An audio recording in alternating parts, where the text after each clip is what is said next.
Hello everyone, in this video I'm going to show you how to reinstall AOL Mail on your iPhone. If you have already downloaded this app, simply find and locate this app on your phone and tap on this app until you see these options. Click on remove app option. Now click on delete app. Now again click on this delete option. After you have deleted this app, and if you want to reinstall this app, simply go to the App Store.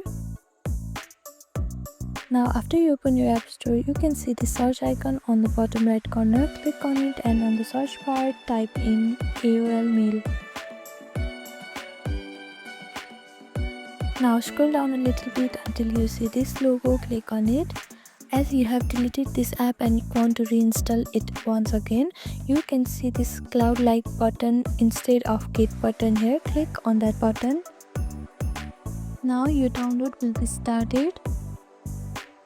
It may take some time depending on internet speed.